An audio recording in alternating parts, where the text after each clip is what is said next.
I'm Stewart Swerdlow from expansions.com. Today I wanted to talk to you a little bit about current events, what's happening in the world, and how it's affecting you, your health mentally and physically, and what you can do about it.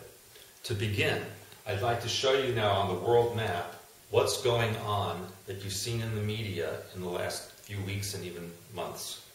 We know that in Tunisia and in Egypt, in North Africa, there have been kind of mini revolutions where the government has been removed forcefully in some cases. We don't know who's going to replace them, and I'm going to talk about that in a moment. But we do see this type of revolutionary wave spreading to now Algeria and into Libya. A couple of weeks ago, Sudan voted to split in half so that there is a Muslim northern section and a black African southern section, and that will take effect in a couple of months here in 2011. We're also seeing revolutions happening in Yemen, Jordan, and even in Lebanon and the Palestinian territories on the West Bank and Gaza, which is, of course, upsetting the Israelis not knowing who is going to be surrounding them. Interestingly, the Iranians sent messages in the media supporting the Egyptian revolution and the overthrow of that government. Yet, recently, demonstrations in the streets of Iran were met with force and a call for the execution of the leaders of these protests. So a little bit of a two-face there from Iran. And this entire region of North Africa and the Middle East and Central Asia is very volatile now. We're seeing the overthrow of all these regional governments. And if I move here to South America, my contacts tell me there is actually fighting and demonstrations in the streets of Bolivia. We know that this is going to happen also in Venezuela and possibly other countries in South America as this wave of change takes place. Now, I want to mention that on the surface, the media is saying, and some organizations are saying that isn't this a wonderful thing that all of these dictatorial governments and these fundamentalist groups are being overthrown and the tyrants are being removed and the people are uprising. But the truth of the matter is the people are not uprising.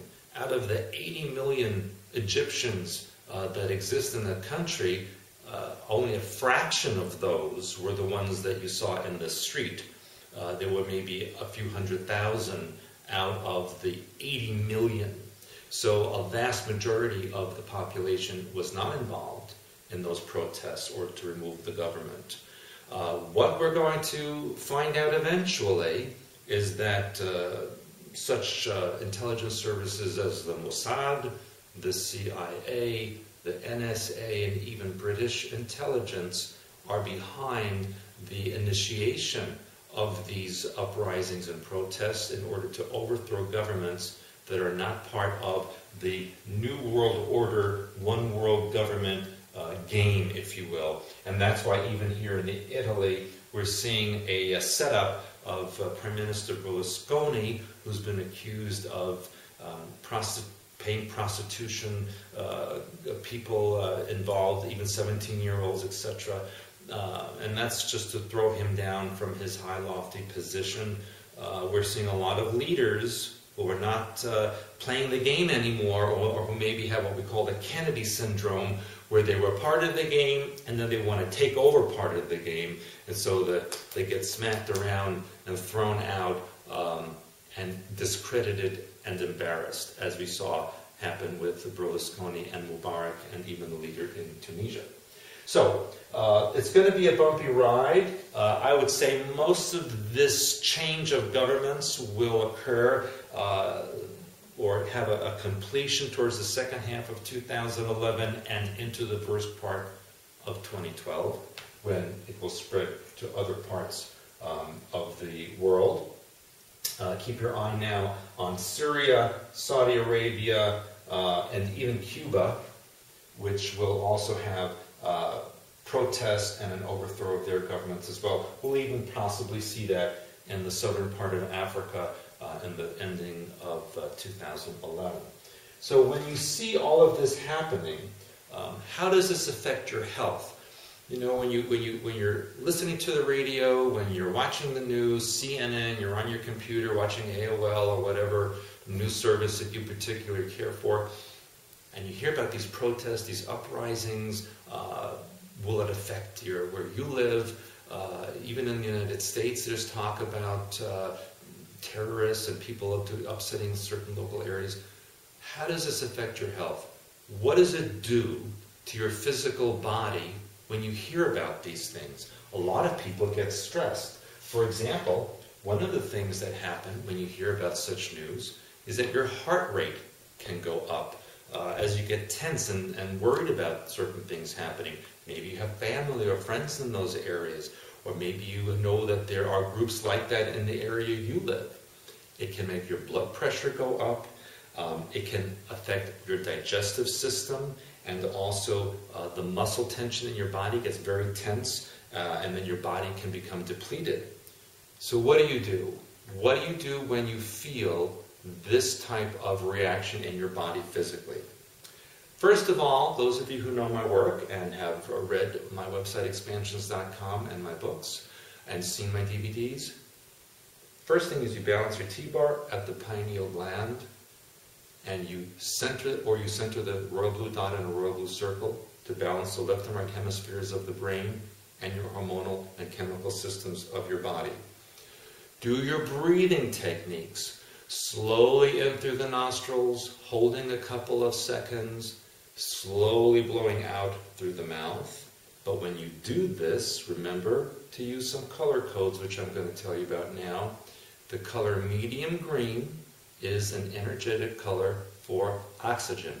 So as you inhale, visualize that medium green filling up your lungs, and when you exhale through the mouth, look at all the flecks of toxins and other materials and other colors that should not be in your body. See them removed as you blow out from the mouth.